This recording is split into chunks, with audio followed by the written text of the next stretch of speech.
ومن احسن قولا ممن دعا الى الله وعمل صالحا وقال انني من المسلمين فلا مضل له ومن يضلل فلا هادي له واشهد ان لا اله الا الله وحده لا شريك له واشهد ان محمدا عبده ورسوله اما بعد فان خير الحديث كتاب الله وخير الهدي هدي محمد صلى الله عليه وسلم وشر الامور محدثاتها وكل محدثة بدعة وكل بدعة ضلالة وكل ضلالة في النار. قال النبي صلى الله عليه وسلم وصلوا كما رأيتموني أصلي. پچھلے درس میں ہم لوگوں نے نماز کا طریقہ یہ شروع کیا تھا. جو ہمارا کورس چل رہا ہے وہ پچھلے ہفتے سے نماز کا طریقہ شروع ہوا ہے. تو پچھلے درس میں ہم نے نماز کا طریقہ، اس میں 4 باتیں دیکھی تھیں کہ نماز کا طریقہ سب سے پہلے کیا، اس کے بعد کیا، پھر ترتیب سے.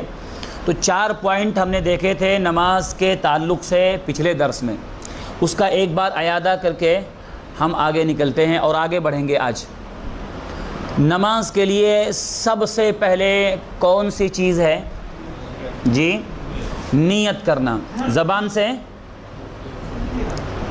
یہ ہم لوگوں نے دیکھا تھا کہ زبان سے نیت کرنا نہ تو اللہ کے نبی صلی اللہ علیہ وسلم سے، نہ کسی صحابہ سے، نہ ہی کسی محدث یا امام سے ثابت نہیں ہے.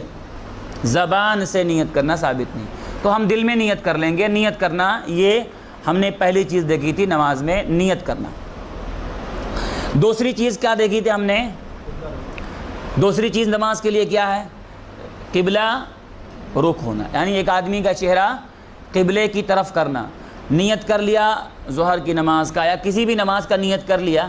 اب دوسرا کام اس کے لیے کیا ہوتا ہے کہ اس کا چہرہ قبلے کی طرف ہونا چاہیے.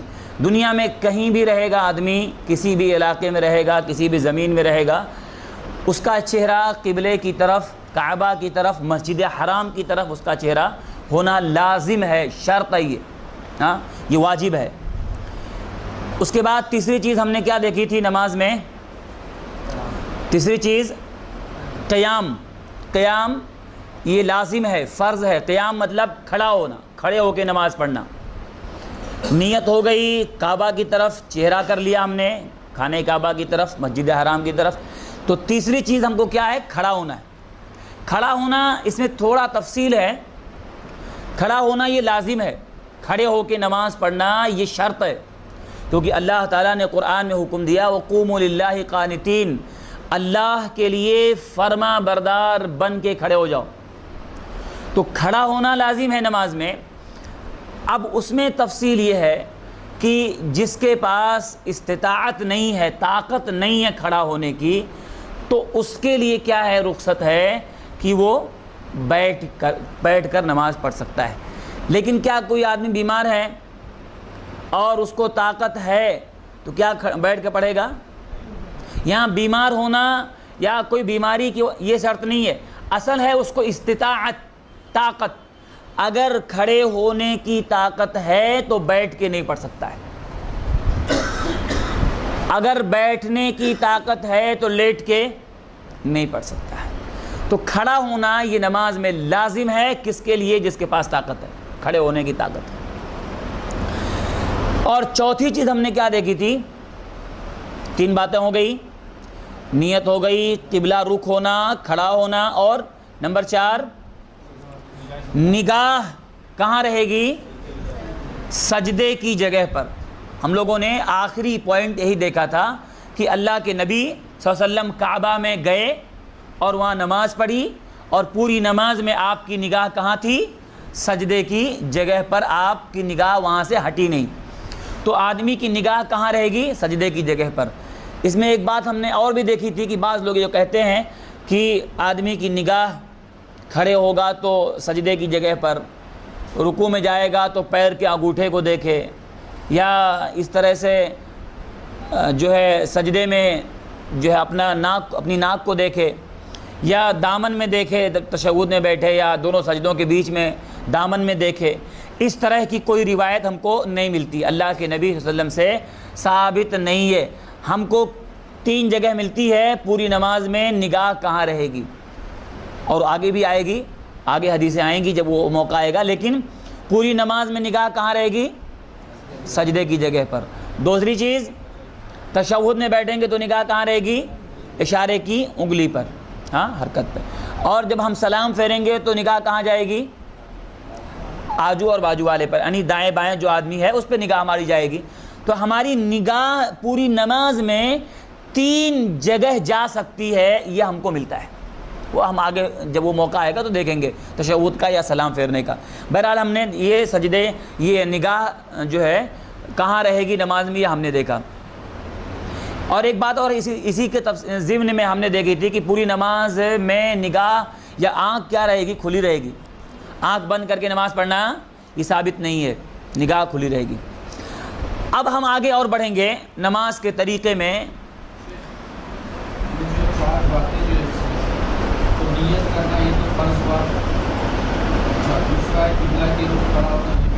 ہاں لازم ہے۔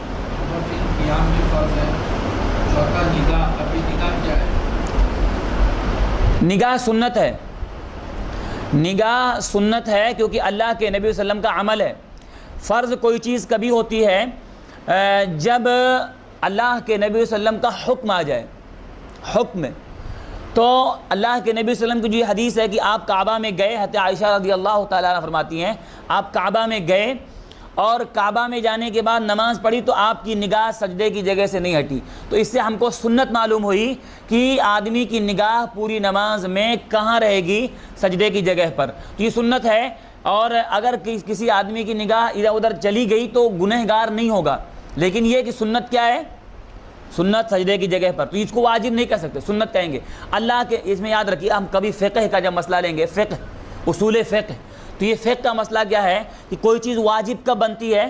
اللہ کے نبی صلی اللہ علیہ وسلم کا حکم آ گیا، الامر یدل علی الوجوب، یہ فقہ کا ایک قاعدہ اصول ہے کہ حکم جو ہے یہ واجب پر دلالت کرتا ہے، اور رہا نبی کا عمل صرف حکم نہیں ہے، یہ سنت بنتا ہے، سنت ہے، ہاں کرنا چاہیے، سنت ہے۔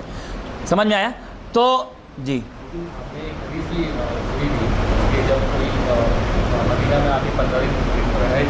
اور نماز سیکھی، ہاں وہ ہم نے شروع میں دیکھا نا، سلو کما رأیتمونی اصلی، انہوں نے حکم دیا کہ آپ اسی طرح نماز پڑھنا جس آپ مجھے دیکھیں، تو اسی طرح اگر رسول اللہ نے نگاہ ہٹائی نہیں تو یہ بھی ایک طرح کا سنت ہو گئی۔ اور پورے مجموعی طور پہ وہ پوری حدیث مجموعی کے لیے پورا نماز ہم کو ویسا پڑھنا جیسے نبی نے پڑھی ہے، اور واقعی وہ حکم ہے نبی کا۔ لیکن ایک ایک جو ہم مسئلہ دیکھ رہے ہیں، ہر حکم پر، ہر عمل پر جو ہے ہم جو حدیثیں دیکھ رہے ہیں اس پر ہم کو دلیل جو ملتی ہے اس کے حساب سے وہ ایک اصول یا اس پر بنتا ہے کہ اس کو ہم کہاں پر اپلائی کریں گے، سنت یا واجب میں۔ لیکن پوری نماز ہم کو کیسے پڑھنا ہے؟ نبی کے طریقے پر۔ پوری نماز کے بارے میں جو نبی نے فرمایا صلو کما رأیتمونی اصلی، تم نماز ویسے پڑھنا جیسے مجھے پڑھتے دیکھا ہے۔ تو اب انہوں نے نماز نبی کو جیسا پڑھتے دیکھا تھا، نبی نے ان کو کہا جاؤ اپنے قبیلے میں ویسے نماز پڑھنا، تو وہ مجموعی حکم ہے، پورے نماز ویسے پڑھنا ہے۔ لیکن ہم یہاں پر ایک ایک مسئلہ دیکھ رہے ہیں، تو سنت بھی چھوڑنے والی چیز نہیں ہے، لیکن رہا مسئلہ واجب اور سنت کا مسئلہ، تھوڑا اس میں یہ فرق ہوتا ہے۔ واجب کا مطلب ایک دم لازم ہو جاتا ہے، اور اگر غلط کیے تو گناہ ملے گا، اس کے خلاف کیے تو گناہ ملے گا، ایسا مسئلہ ہو جاتا ہے۔ بہرحال یہ 4 مسئلے ہم نے دیکھے، 4 پوائنٹ۔ اب ہم آگے، اب نماز کے بارے میں یہ ہمارا 4 پوائنٹ ہو گیا۔ اب آدمی نماز شروع کرنا ہے۔ ابھی نماز شروع ہوئی ہے؟ ابھی نماز شروع نہیں ہوئی ہے کہ شروع ہو گئی؟ نیت کر لیے، کعبہ کی طرف چہرہ کر لیے، کھڑے ہو گئے، نگاہ آگے ہے، نماز شروع ہو گئی۔ اب نماز شروع کرنا ہے، تو نماز شروع کرنے کے لیے کیا الفاظ ہیں؟ نماز شروع کہاں سے ہوتی ہے؟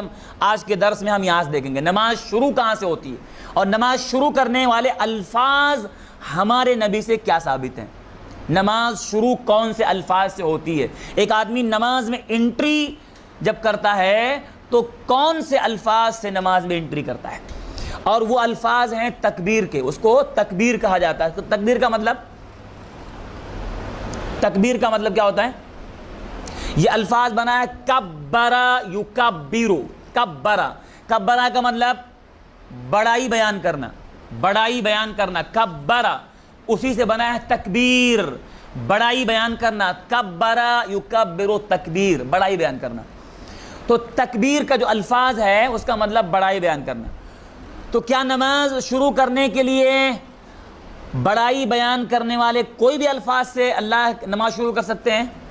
دیکھیے بڑائی بیان کرنا، تکبیر کا مطلب کیا ہوتا ہے؟ بڑائی بیان کرنا، تکبیر کبرا سے بنا ہے، بڑائی بیان کرنا۔ تو اب نماز شروع کرنا ہے تو بڑائی بیان کرنے والے الفاظ بہت سارے ہیں اللہ کے، تو کیا بڑائی بیان کرنے والے کسی بھی الفاظ سے جس میں اللہ کی بڑائی بیان ہوتی ہے اس سے نماز اسٹارٹ کر سکتے ہیں؟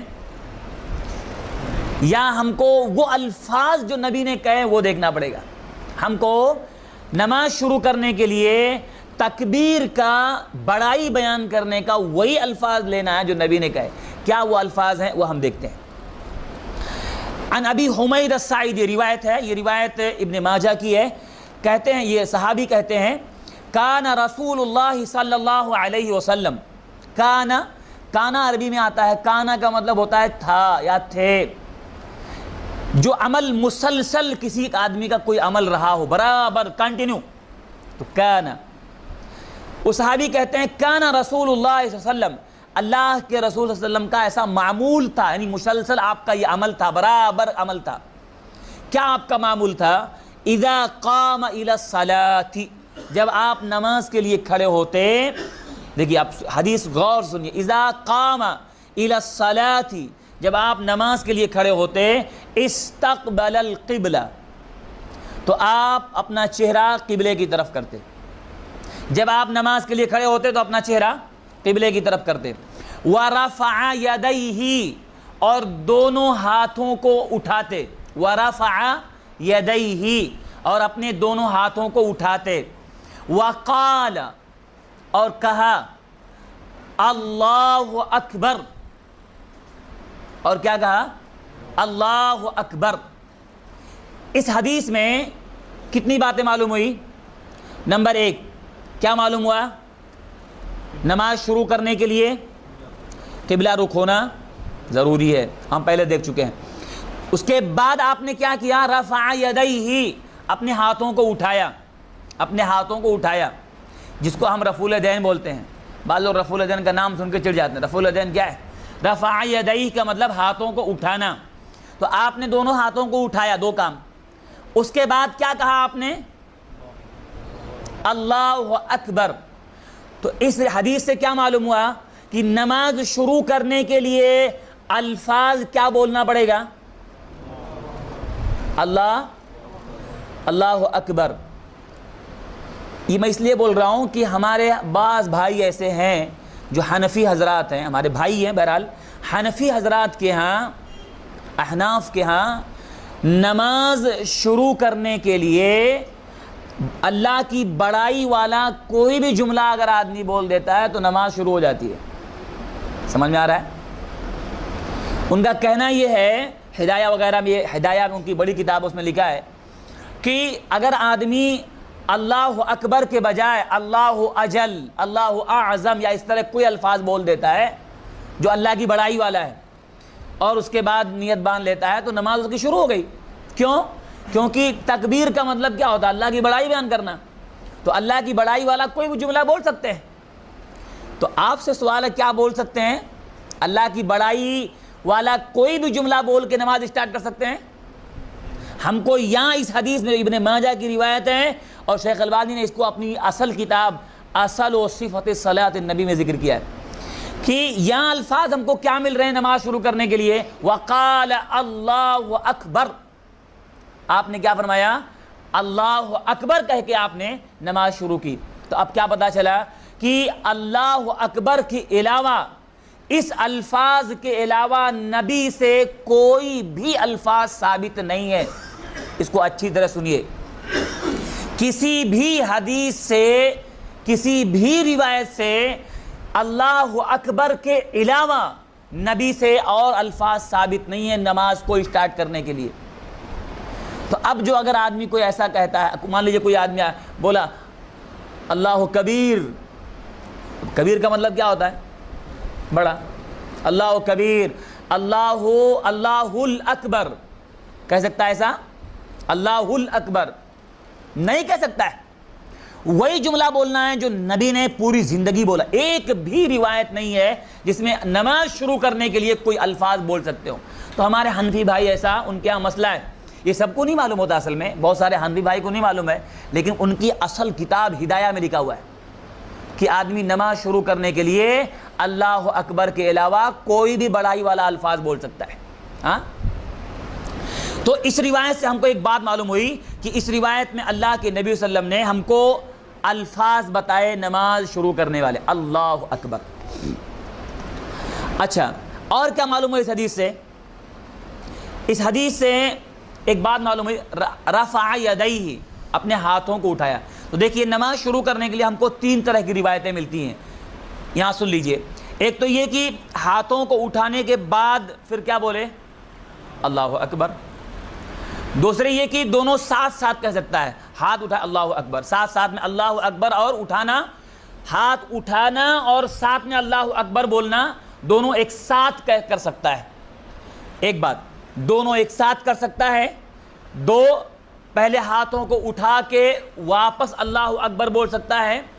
اور تیسری چیز کیا ہے کہ تیسری چیز ہاتھوں کے تعلق سے کہ اللہ اکبر کہہ کے پھر ہاتھ اٹھائے, اللہ اکبر, پہلے اللہ اکبر بول دے پھر. یہ تینوں طرح کی روایتیں ہم کو ملتی ہیں. میں یہ سب روایتیں ذکر نہیں کروں گا کیونکہ یہ لمبا ہو جائے گا. تو یہ تینوں روایتیں صحیح ہیں کہ ہاتھ اٹھانے یا نماز اسٹارٹ کرنے کے لیے 3 باتیں ملتی ہیں اللہ اکبر بولنے کے تعلق سے. ایک تو یہ کہ آدمی دونوں ایک ساتھ کہہ سکتا ہے, اللہ اکبر, اٹھایا اللہ اکبر بول دیا, پہلے اٹھایا ہاتھ اس کے بعد بولا اللہ اکبر, جائز ہے. نمبر 3, اللہ اکبر بول کے اٹھایا, آگے پیچھے ہو سکتا ہے, اس میں گنجائش ہے, اس میں تینوں طرح کی روایتیں ملتی ہیں, اس میں آدمی کر سکتا ہے. سمجھ میں آیا؟ کوئی کنفیوژن اس میں ہے؟ تو یہ آدمی جو ہے تینوں طرح ہم کو ثابت ہے نماز شروع کرنے کے لیے اللہ اکبر بولنا. کیا کوئی آدمی اللہ اکبر دل میں بول دے چلے گا؟ دل میں بول سکتا ہے؟ آیا نماز کے لیے اور نیت باندھ لیا, بولا میں دل میں بولا اللہ اکبر, چلے گا؟ تو اس کے لیے کیا زبان سے بولنا پڑے گا کہ نہیں؟ دیکھیے یہاں پر کیا ہے, وقال اللہ اکبر, اللہ کے نبی نے کہا. قول جو ہوتا ہے نا اس کا تعلق سما سے ہوتا ہے, سننے سے ہوتا ہے.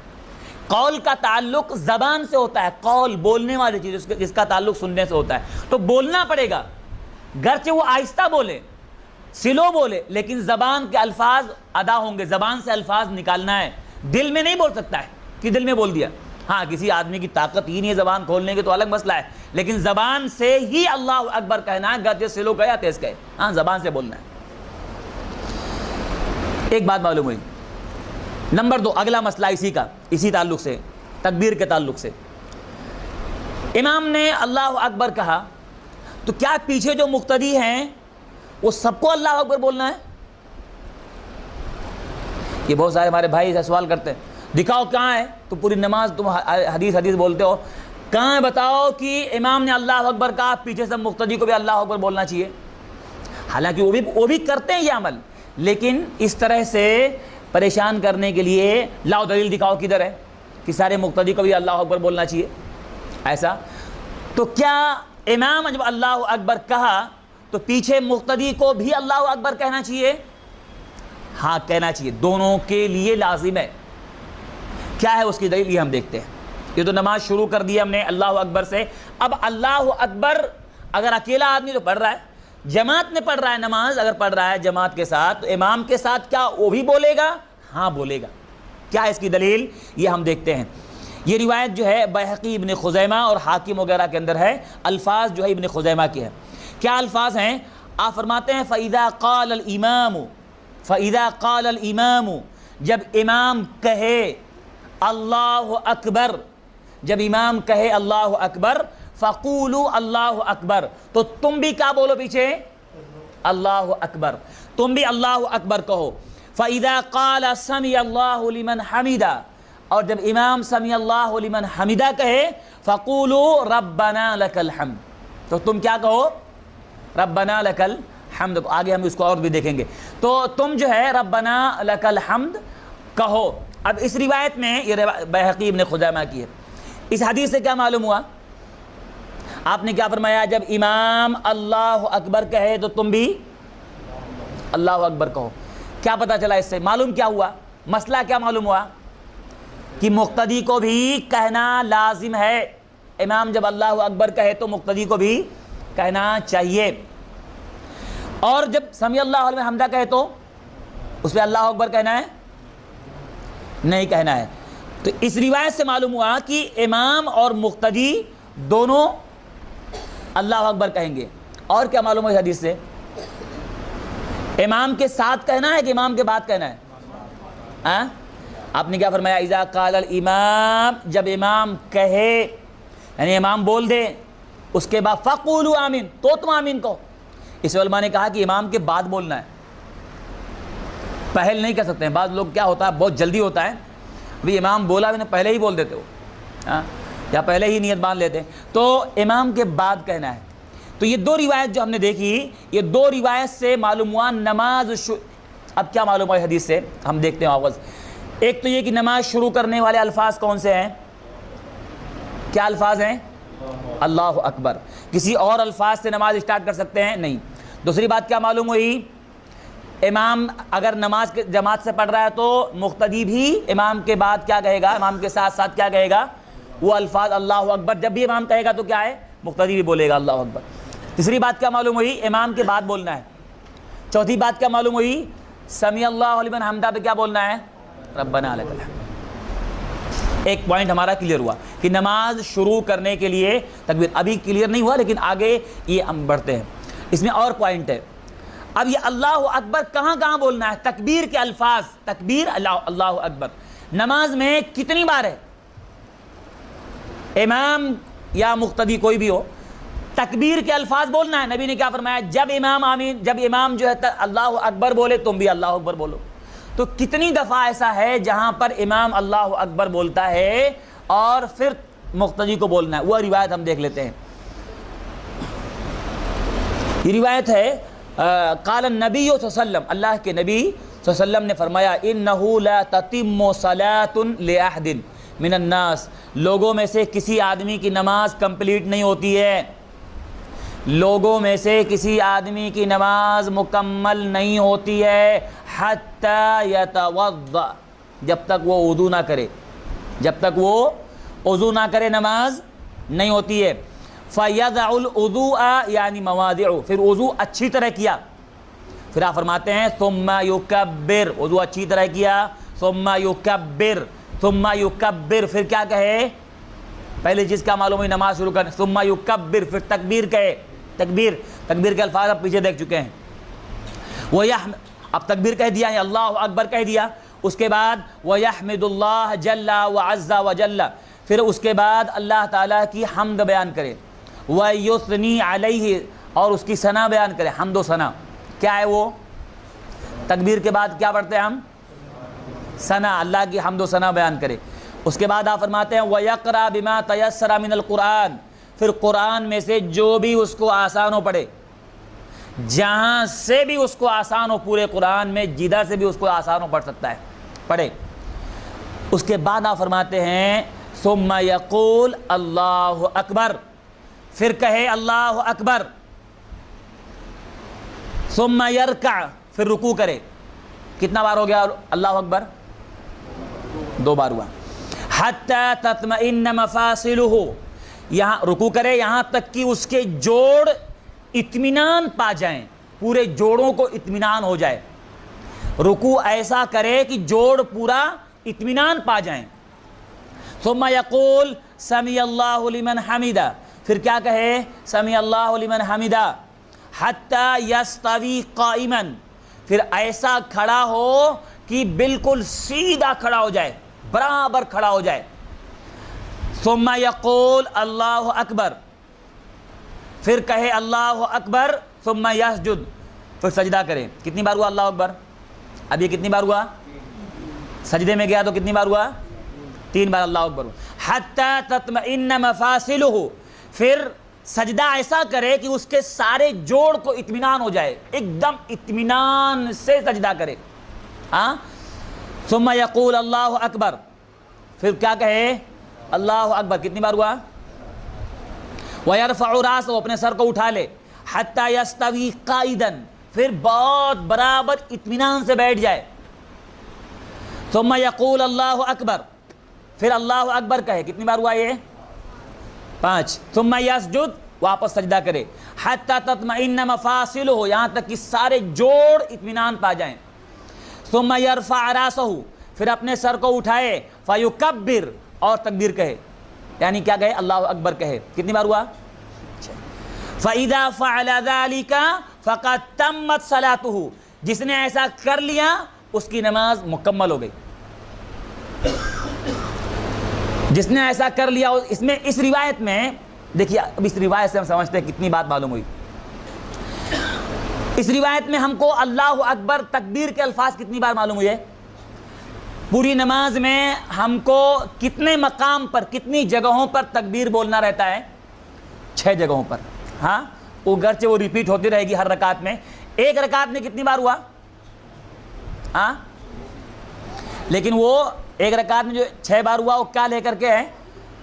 پہلی والی تکبیر جو پہلا شروع میں کیا وہ لے کر کے ہے. ہاں، تو آپ نے اچھا اس روایت سے کیا کیا بات معلوم ہوئی؟ آئیے ہم دیکھتے ہیں.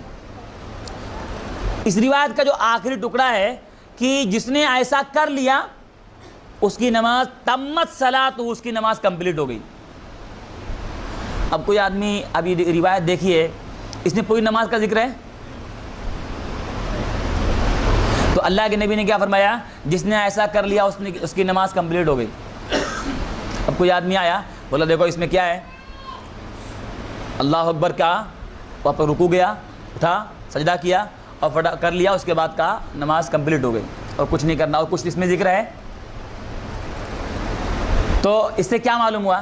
آئیے دیکھیے، اصل میں یہ روایت جو ہے، یہ حدیث جو ہے، یہ روایت کہاں کی ہے؟ ابو داؤد، نسائی، ابن ماجہ اور حاکم کی روایت ہے. اس روایت کا ایک پس منظر ہے. بعض ہمارے حنفی بھائی یہ روایت لے کر کے بولتے ہیں دیکھو اس روایت میں رفع الدین کہاں ہے؟ رفع الدین کہاں ادھر؟ اور اللہ کے نبی نے کیا کہا؟ جس نے ایسا کر لیا اس کی نماز مکمل ہو گئی. تو رفع الدین کہاں یہاں پر؟ تو ہم کیا بولیں گے؟ ہمارا جواب کیا ہوگا؟ ہاں، تشہد بھی نہیں، پہلا بھی نہیں اس میں ہے، پہلا رفع الیدین بھی نہیں ہے اس میں، فرسٹ والا ہے اس میں. تو ہم کیا بولیں گے؟ اس میں پہلا، ہم بولیں گے جھگڑا ہی ختم کر دیتے رفع الیدین کا، پہلا بھی نہیں کرتے. وہ کیا مانے گا؟ اس میں رفع الیدین کا ذکر ہی نہیں ہے. لیکن کیا دیکھیے چالاکی کیا ہوتی ہے، آدمی پکڑتا، دیکھو اس میں رفع الیدین نہیں ہے نا، تم کرتے ہو غلط. نبی نے کیا فرمایا؟ الفاظ، لاسٹ الفاظ کیا ہیں؟ جس نے ایسا کر لیا اس کی نماز کمپلیٹ. تو رفع الیدین نہیں ہے تو ہم کیا بولیں گے؟ پہلا بھی نہیں اس میں ہے، جھگڑا ہی ختم کر دو نا. پھر تشہد بھی نہیں اس میں ہے، اور بہت ساری چیزیں اس میں نہیں ہیں. اس میں ثنا بھی نہیں ہے، فاتحہ بھی نہیں ہے، ثنا علی کا الفاظ نہیں ہے. لیکن اس سے فاتحہ، سورہ فاتحہ اس میں ہے، جہاں سے قرآن مشکل ہو، جہاں سے بھی آسان ہو پڑھے، سب چھوڑ دو. سبحان ربی الاعلیٰ بھی نہیں ہے، سبحان ربی العظیم بھی نہیں ہے. تو بعض لوگ اس روایت کو لے کر کے، یہ روایت کا ایک پس منظر ہے، بتائیے کیا ہے اس روایت کا؟ ایک پس منظر یہ ہے کہ اللہ کے نبی صلی اللہ علیہ وسلم بیٹھے ہوئے تھے، مسجد میں بیٹھے ہوئے تھے. ایک صحابی آئے اور جا کے نماز پڑھی، اکیلے پڑھے، وہ نماز چھوٹی رہی ہوگی یا کوئی بھی نماز تحیۃ المسجد پڑھا، کچھ بھی، آئے مسجد میں اور پڑھے. نماز پڑھ کے آ کے نبی کے پاس سلام کر کے بیٹھ گئے. آپ نے فرمایا ارجع فصلی فانک لم تصلی، واپس جا، نماز پڑھ، تو نے نماز نہیں پڑھی. وہ بیچارے اٹھے، واپس گئے، پھر پڑھے، پھر آ کر کے واپس سلام کیا، پھر بیٹھ گئے. آپ نے کہا ارجع، لوٹ جا، واپس جا، نماز پڑھ، تو نے نماز نہیں پڑھی. پھر گئے، واپس پڑھ کے آئے، تیسری بار آئے بیٹھے سلام کر کے. پھر نبی نے کہا واپس جا، نماز پڑھ، تو نے نماز نہیں پڑھی.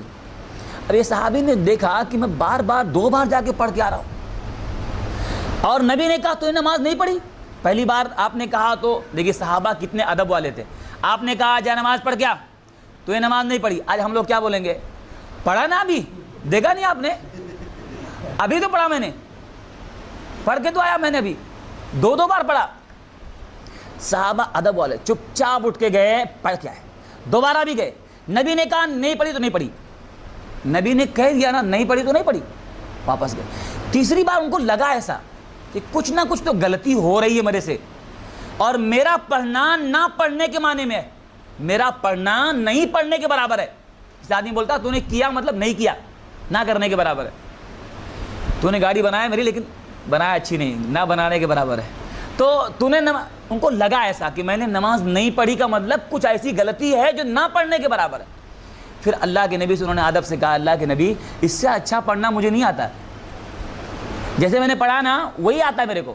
پھر آپ نے صحابی کو یہ روایت اس وقت فرمائی تھی جو اب بھی میں نے ترجمہ آپ کے سامنے کیا, آپ نے پورا. تو اس روایت میں آپ نے پوری نماز کا ذکر نہیں کیا. کیا ہوتا ہے, اصلاح کرنے والا, جو آدمی اصلاح کرنے والا ہوتا ہے, جتنی غلطی ہوتی ہے اتنا ہی ٹوکتا ہے. سمجھ میں آیا؟ ایک آدمی ہے, وہ کوئی آدمی غلط کام کر رہا ہے تو جتنی غلطی ہے اتنا ہی ٹوکے گا نا, اصلاح اتنا ہی کرے گا. یہ ہر آدمی دنیا میں بھی ہوتا ہے کہ ایک آدمی اصلاح کرنے والا جتنا خطا اتنا بتانا. ہمارے نبی نے اس حدیث میں پوری نماز کا تذکرہ نہیں کیا, اس صحابی سے جہاں مسٹیک ہو رہی تھی اتنا بتایا. مسٹیک کہاں ہو رہی تھی؟ جلدی جلدی رکوع سجدہ تھا, جلدی جلدی رکوع سجدہ جلدی جلدی تھا. تو آپ نے ہر جملے پر کیا کہا تھا؟ تمئن مفاصل, جوڑ سجدہ ایسا, رکوع ایسا کر, یہاں تک کہ سارے جوڑ برابر ہو جائیں, اطمینان پا جائیں. سجدہ ایسا کر سارے جوڑ اطمینان پا جائیں. رکوع سے اٹھ کھڑا ہو اتنا کہ برابر کھڑا ہو, ایک سجدے سے اٹھ ایسا کہ برابر اچھے سے بیٹھ جا. تو وہ صحابی کی غلطی کہاں تھی؟ رکوع سجدہ اور رکوع سے اٹھنے اور سجدے سے اٹھنے کے بعد جلد بازی تھی, جلدی جلدی نماز تھی. تو آپ نے اتنا ہی ٹوکا جتنی غلطی تھی.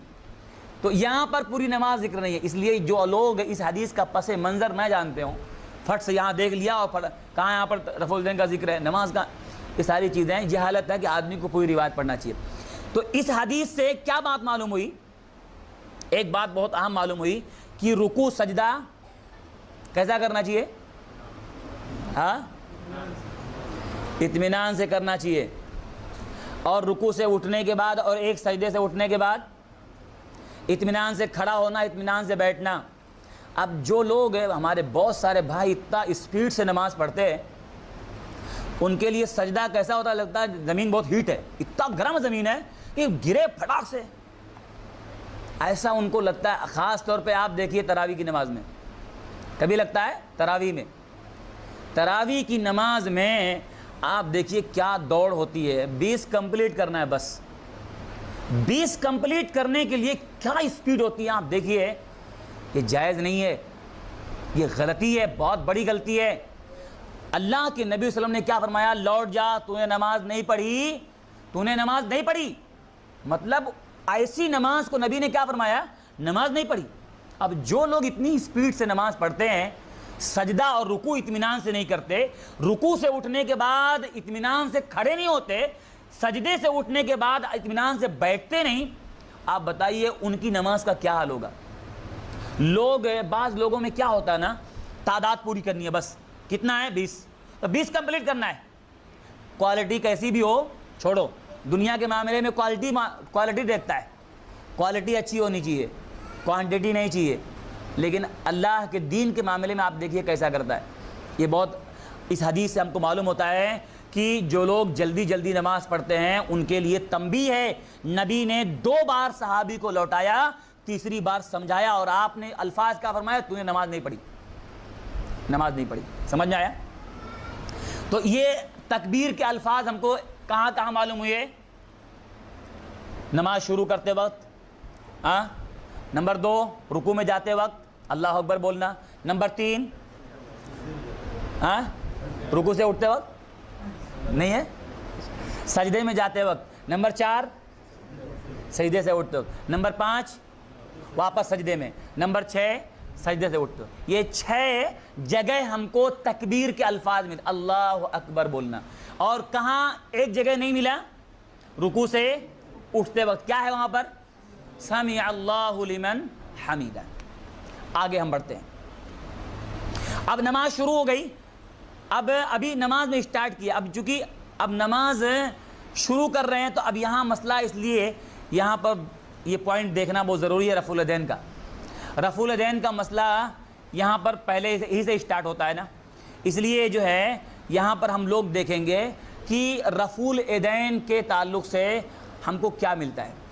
دیکھیے ہم کو یہاں پر یہ دیکھنا ہے کہ ہم کو کرنے کی دلیل کیا ہے، لوگ کیا کرتے ہیں اس کی دلیل ہم یہاں نہیں دیکھیں گے، کیونکہ اگر وہ دیکھنا شروع کر دیں گے کہ لوگ کیا کرتے ہیں اور کیا نہیں کرتے ہیں اس کی دلیل تو بہت لمبا جائے گا۔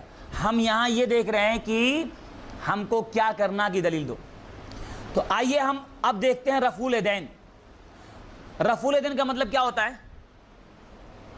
رفع مطلب اٹھانا، وَرَفَعْنَا لَكَ ذِكْرَكَ، وَرَفَعْنَا لَكَ ذِكْرَكَ، رفع مطلب اٹھانا۔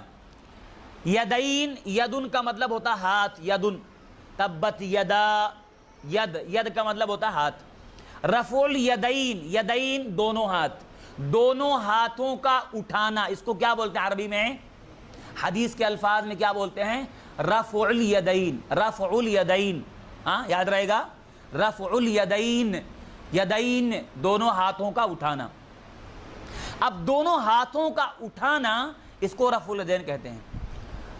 اب کہاں کہاں دونوں ہاتھوں کو اٹھانا ہے پوری نماز میں یہ ہم دیکھیں گے، رفع الیدین ہم دیکھیں گے۔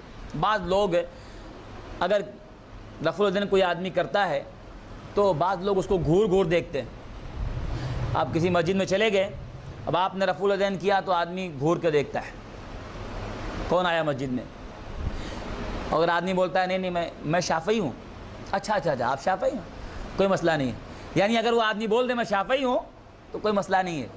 ایسا آپ دیکھیے، میں اس لیے بتا رہا ہوں ایسا ہوتا ہے کہ ایک آدمی رفع الیدین کر رہا ہے اور اس کو لوگ گھور گھور دیکھ رہے ہیں اور وہ اتنا بول دے بس میں شافعی ہوں، تو اب اس کو کچھ نہیں کوئی بولے گا، اچھا آپ شافعی، کوئی مسئلہ نہیں۔ یعنی شافعی بول دینے سے کیا ہو گیا؟ وہ جائز ہے۔ لیکن اگر وہ آدمی بولتا ہے بھائی میں اس لیے کر رہا ہوں کہ اللہ کے نبی کی حدیث ہے، تم حدیث زیادہ سمجھتے ہو یا ایمان نے سمجھائے؟ آپ بتائیے کہ کیسا لوگوں میں ذہن بنا ہوا ہے کہ ایک آدمی رفع الیدین اگر کرتا ہے اور بولتا ہے میں شافعی ہوں تو جائز ہے، لیکن ایک آدمی بولتا ہے میں اس لیے کرتا ہوں کہ حدیث میں ایسا نبی نے کیا ہے، تم حدیث سمجھتے ہو یا ایمان نے سمجھائے؟ ایسا ہو رہا ہے۔ اور لوگ کیا بولتے ہیں رفع الیدین، آج تو رفع الیدین پہ اتنی لمبی بحث ہوتی ہے۔ رفع الیدین اگر آپ بولے شافعی ہے تو کیوں بولتے جائز ہے؟ کیونکہ اس کے پاس لائسنس ہے۔ کیا بولتے لوگ؟ اس کو لائسنس مل گیا۔ دیکھو ایک آدمی اچھی گاڑی چلاتا ہے، بہت اچھی گاڑی چلاتا ہے، ہاں ڈرائیور بہت اچھا ہے، گاڑی اچھی چلاتا ہے، لیکن لائسنس نہیں ہے، اور ایک آدمی گاڑی اس کی خراب چلاتا ہے لیکن لائسنس ہے، تو پولیس کس کو روکے گی؟ پولیس کس کو روکے گی؟ لائسنس والے کو کہ بغیر لائسنس والے کو؟ تو بغیر لائسنس والے کو۔ تو بغیر لائسنس والے کو جو گاڑی بہت اچھا چلاتا ہے لیکن لائسنس نہیں ہے تو پولیس اس کو روکے گی۔ ایسا لوگ بولتے ہیں، یہ عالموں کی بات بتا رہا ہوں میں، کہ امام شافعی کا نام لینے سے چھوٹ جاتا ہے۔ کیوں؟ امام شافعی کا نام لے لو، میں شافعی ہوں، رفع الیدین کر رہا ہوں، شافعی ہوں، ٹھیک ہے، چھوڑ دیا اس کو۔ کیوں چھوڑ دیا؟ یہ لائسنس، اس کے پاس لائسنس ہے۔ اور ایک آدمی رفع الیدین کرتا ہے، حدیث بتاتا ہے تو لائسنس نہیں ہے تیرے پاس۔ پہلی بات تو یہ آپ بتائیے کہ آپ کو پولیس بنایا کس نے؟ آپ پولیس ہو، آپ کو پکڑنے کا کس نے بتایا کہ آپ پولیس ہو، آپ لائسنس دیکھنے؟ اور لائسنس آپ بتائیے، لائسنس امام شافعی رحمۃ اللہ علیہ نے کیا اپنے ہاتھ سے آپ کو لائسنس دیا ہے؟ کہاں سے ملا آپ کو؟ یہ ساری چیزیں خرافات ہیں، خرافات ہیں۔ ایک آدمی کے پاس سب سے بڑا لائسنس کیا ہے؟ جناب محمد رسول اللہ صلی اللہ علیہ وسلم کی بات اس کے پاس ہے، ایک آدمی نبی کی حدیث اس کے پاس ہے، آپ بتائیے اس سے بڑا پروف کیا ہے؟ لیکن ایک آدمی نبی کی امتی کا لائسنس مانگے، نبی کے لائسنس کو دکھائے تو بولے کہ غلط ہے، کتنی بڑی بات ہے۔ تو آئیے ہم رفع الیدین کے بارے میں دیکھتے ہیں۔ بعض لوگ ایسا رفع الیدین کے بارے میں آج بھی اس پہ بحث کرتے ہیں، بولتے ہیں نہیں جائز ہے، نہیں کرنا چاہیے، ساری چیزیں۔ ہم کو دیکھنا ہے کہ کیا دلیل ہے۔ نافع تابعی ہیں، حضرت عبداللہ ابن عمر کے غلام ہیں، آزاد کردہ غلام تھے۔ نافع کہتے ہیں ان ابن عمر، ابن عمر کا مطلب عمر کے بیٹے، عبداللہ ابن عمر کان اذا دخل فی الصلاۃ، جب وہ نماز میں داخل ہوتے، عبداللہ ابن عمر صحابی جب نماز میں داخل ہوتے، کبرا مطلب تکبیر کہتے ہیں، مطلب کیا تکبیر کے الفاظ ہم دیکھ چکے ہیں، کیا الفاظ ہیں؟ کوئی بھی الفاظ نہیں بولیں گے، کیا الفاظ ہیں؟ تو کبرا تکبیر کہتے یعنی اللہ اکبر بولتے، ورفع یدیہ اور اپنے دونوں ہاتھوں کو اٹھاتے، وَإِذَا رَكَعَ اور جب رکوع کرتے رفع یدیہ دونوں ہاتھوں کو اٹھاتے، کتنی بار ہوا؟ 2 بار۔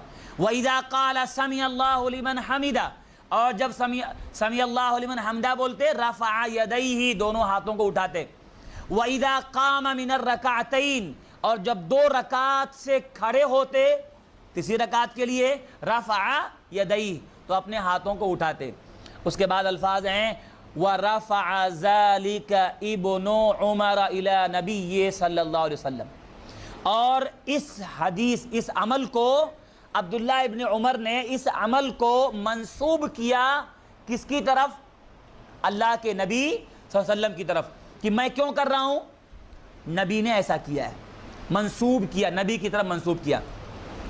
اب یہ روایت جو ہے صحیح بخاری کی ہے، صحیح بخاری میں کتاب الاذان کی روایت ہے، اس روایت کو ہمیشہ یاد رکھیے، ہاں کتاب الاذان میں 739 نمبر کی حدیث ہے، ہمیشہ یاد رکھیے، کیونکہ رفع الیدین کا جواب دینے میں آپ کو ہمیشہ یہ حدیث کام آئے گی۔ صحیح بخاری کی حدیث ہے، حضرت عبداللہ ابن عمر رضی اللہ تعالیٰ عنہ حضرت عمر کے بیٹے ہیں، انہوں نے پوری نماز میں رفع الیدین ہاتھوں کو اٹھایا، کتنی بار؟ 4 بار۔ ایک تو نماز شروع کرتے وقت، دوسرے رکوع میں جاتے وقت، تیسرے رکوع سے اٹھتے وقت، چوتھے 2 رکعت سے جب کھڑے تیسری رکعت کے لیے تو ہاتھ اٹھا کے نیت باندھا۔ سمجھ میں آیا؟ تو اس روایت سے معلوم ہوا کہ رفع الیدین 4 جگہ ثابت ہے، اور یہ اللہ کے نبی صلی اللہ علیہ وسلم سے ثابت ہے، کیونکہ حضرت عبداللہ ابن عمر نے کیا کیا؟ اس کو نبی کی طرف منسوب کیا۔ اور ہم دیکھتے ہیں اس کے بارے میں۔ اب بعض لوگ یہاں میں نے زیادہ روایتیں، یہاں پر زیادہ روایتیں نہیں ہیں، یہاں پر 1-2 ہی روایتیں میں نے ذکر کیا، بہت ساری روایتیں اس کی ہیں۔ بعض لوگوں میں کیسا ہوتا ہے، اگر 1-2 روایت پیش کر دو یا آپ کسی آدمی کو بخاری کی ایک روایت بتا دو تو اس کو کیا لگتا ہے؟ بس 1 روایت 2 روایت۔ تو بعض لوگوں کے ذہن میں کیا ہوتا ہے، کوانٹٹی زیادہ گنتی جس کے پاس ہوتی ہے تو بولتے ہیں وہ صحیح ہے۔ اب نہ کرنے والے بہت ساری دلیلیں لے کے آتے ہیں، رفع الیدین نہیں کرنا چاہیے۔ اور آدمی اگر 1 روایت 2 روایت بتائے کرنے والی تو کیا بولتے ہیں؟ بس 1-2 روایت ہے بس۔ تو یہ یاد رکھیے، یہ ہمیشہ یاد رکھیے کہ دلیل کی قوت، دلیل کا پاور ہمیشہ بھاری ہوتا ہے۔ ایک آدمی کھوکھلی چیز، کھوکھلے ڈبے بہت سارا لے کر کے آئے، 50 ڈبے لے آئے کھوکھلا ہے، اور ایک آدمی کے پاس وزن والی چیز ہے، تو بھاری کون سا ہے؟ ایک وزن والا ڈبہ 50 ڈبوں بھاری ہے۔ ایک آدمی بہت ساری روایتیں لے کر کے آئے کہ نہیں کرنا چاہیے، لیکن سب کے سب ضعیف ہیں، سب کے سب میں فولڈ ہے، اور ایک آدمی اگر 1 روایت بتاتا جو صحیح ہے تو بھاری کون سی ہے؟ جو صحیح ہے۔ میرے بھائیو یاد رکھیے، اس بات کو ہمیشہ یاد رکھیے کہ دلیل کا پاور ہمیشہ میجورٹی پر بھاری ہوتا ہے۔ یہاں ہم نے 1 روایت دیکھی بخاری کی، صحیح بخاری کی 1 حدیث ہے جس میں کیا ہے؟ رفع الیدین 4 جگہ حضرت عبداللہ ابن عمر نے کیا۔ اچھا، رفع الیدین میں ہاتھوں کو کہاں تک اٹھائیں گے، کہاں تک اٹھانا ہے، یہ ہم دیکھتے ہیں۔ 2 جگہ ہم کو ملتا ہے حدیث میں رفع الیدین میں ہم کو 2 جگہ ملتی ہے، ایک تو کانوں کی لو تک اور ایک کندھے تک۔ دونوں روایتیں ہم دیکھ لیتے ہیں تاکہ معلوم ہو، اس میں اور بہت سارے لوگ کیا کرتے ہیں دیکھتے ہیں۔ عبداللہ ابن عمر، وہی صحابی عبداللہ ابن عمر کہتے ہیں رأیت النبی صلی اللہ علیہ وسلم، میں نے اللہ کے نبی صلی اللہ علیہ وسلم کو دیکھا۔ کس نے دیکھا؟ عبداللہ ابن عمر نے دیکھا۔ افتتح التکبیر، آپ نے تکبیر سے شروع کیا، فی الصلاۃ، نماز میں، نماز کے اندر آپ نے شروعات کہاں سے کیا؟ تکبیر سے، اللہ اکبر سے۔ فرفع یدیہ، اپنے ہاتھوں کو اٹھایا، حین یکبر، جب آپ نے تکبیر کہا تو ہاتھوں کو اٹھایا، حتی یجعلہما حذو منکبیہ، یہاں تک کہ آپ نے دونوں ہاتھوں کو کہاں تک کیا؟ منکبہ، یہ کندھا ہے، کندھوں تک آپ لے گئے، آپ کندھوں کے برابر تک، کندھوں کے قریب قریب تک آپ، حذو منکبئی، کندھوں کے قریب، کندھوں کے برابر تک، تو آپ کندھوں کے برابر تک دونوں ہاتھ لے گئے۔ اس کے بعد آپ فرماتے ہیں وَإِذَا كَبَّرَ لِلرُّكُوعِ، جب آپ رکوع کے لیے تکبیر آپ نے کہا، یعنی اللہ اکبر رکوع کے لیے کیا، فَعَلَى مِثْلَهُ، واپس آپ نے ویسا کیا، یعنی یہ دونوں ہاتھوں کو واپس کہاں تک لے گئے؟ کندھے تک۔ وَإِذَا قَالَ سَمِعَ اللَّهُ لِمَنْ حَمِدَهُ، اور جب آپ نے سَمِعَ اللَّهُ لِمَنْ حَمِدَهُ کہا، فَعَلَى کیا، مِثْلَهُ واپس ویسے کیا، کہاں تک لے گئے؟ دیکھیے اللہ کے پہلے روایت میں ہم نے کیا دیکھا تھا؟ حضرت عبداللہ ابن عمر کا عمل دیکھا تھا، یہاں حضرت عبداللہ ابن عمر نبی کا عمل بتا رہے ہیں، میں نے نبی کو دیکھا، میں نے نبی کو دیکھا ہے، بخاری کی روایت ہے، مسلم، صحیح بخاری مسلم کی روایت، میں نے نبی کو دیکھا، آپ نے ایسا کیا۔ اس کے بعد کہتے ہیں وقال، جب سمیع اللہ لمن حمدہ کہا اور دونوں ہاتھوں کو واپس وہیں تک لے گئے جہاں تک پہلے کیا تھا، کندھے تک۔ وقال ربنا ولک الحمد، اور آپ نے کیا کہا؟ ربنا ولک الحمد، تو ربنا لک الحمد بھی کہہ سکتے ہیں، یہ بھی جائز ثابت ہے، ربنا ولک الحمد بھی کہہ سکتے ہیں، اللہم ربنا ولک الحمد بھی کہہ سکتے ہیں، اللہم ربنا لک الحمد بھی کہہ سکتے ہیں۔ سمجھ آیا؟ پوچھا آگے بھی انشاءاللہ آئے گا۔ تو ولا یفعل ذلک حین یسجد، اور آپ جب سجدہ آپ نے کیا تو آپ نے نہیں کیا، کیا نہیں کیا؟ دونوں ہاتھوں کو آپ نے سجدے میں نہیں کیا، ولا حین یرفع راسہ من السجود، اور سجدے سر اٹھاتے وقت آپ نے نہیں کیا۔ اس روایت سے کیا معلوم ہوا؟ چلیے بتائیے کیا کیا بات معلوم اس روایت سے؟ کندھوں تک رفع الیدین، ہاتھوں کو اٹھانا کہاں تک ہے؟ ہم کو کیا معلوم ہوا اس حدیث سے؟ کندھوں تک، کندھوں تک ہاتھوں کو اٹھانا۔ اور کیا معلوم ہوا؟ کب کب اٹھانا ہے؟ اس روایت میں ہم کو 3 جگہ معلوم ہوئی، نماز شروع کرتے وقت، رکوع میں جاتے وقت، رکوع سے اٹھتے وقت۔ اب یہاں پر 3 الفاظ ہیں، لیکن ساری حدیثوں کو جمع کرنے کے بعد چوتھی جگہ کا ہم کو معلوم ہوئی 2 رکعت کے بعد، تیسری رکعت کے لیے، تو وہ ہم نے پچھلی روایت میں دیکھا۔ کبھی کبھی بیان، ہم جانتے ہیں بیان کرنے والا راوی، جو راوی ہوتا ہے بیان کرنے والا، کبھی کبھی روایتوں میں کوئی چیز چھوٹ جاتی ہے یا بیان کرنے میں ساری باتیں نہیں آتی ہیں، تو ساری روایتوں کو جمع کر، تو یہاں ہم کو معلوم ہوا کہ کندھوں تک ہاتھوں کو اٹھانا چاہیے۔ اچھا اب یہاں سوال یہ ہے، اچھا ایک یہاں تو کندھوں کی بات معلوم ہوئی، ایک روایت میں ہے کان کی لو تک، یہ کان ہے، کانوں تک۔ کیا روایت ہے اس کی؟ ان مالک ابن الحویرث، مالک ابن حویرث کہتے ہیں ان رسول اللہ صلی اللہ علیہ وسلم، اللہ کے رسول صلی اللہ علیہ وسلم، کان اذا کبر، جب اللہ کے نبی صلی اللہ علیہ وسلم تکبیر کہتے یعنی کیا کہتے ہیں؟ اللہ اکبر، رفع یدیہ، اپنے ہاتھوں کو اٹھاتے کہاں تک؟ حتی یحاذی بہما اذنیہ، یہاں تک کہ آپ دونوں برابر کرتے ہاتھوں کو کہاں تک؟ کانوں تک۔ یہ کندھا ہے نیچے ہے، کان اوپر ہے، تو آپ کانوں کے برابر تک کرتے، کانوں کے۔ وَإِذَا رَكَعَ رَفَعَ يَدَيْهِ، اور جب رکوع کرتے آپ تو ہاتھوں کو اٹھاتے کانوں کے برابر تک۔ وَإِذَا رَفَعَ رَاسَهُ، اور جب آپ سر اٹھاتے رکوع سے تو سمیع اللہ لمن حمدہ کہتے، اور ویسے کرتے تھے پہلے کیا، یعنی کانوں تک اٹھاتے۔ اب اس روایت میں کیا معلوم ہوا؟ ہاتھ کہاں تک اٹھانا چاہیے؟ تو 2 روایت، یہ روایت کہاں کی ہے؟ صحیح مسلم کی ہے۔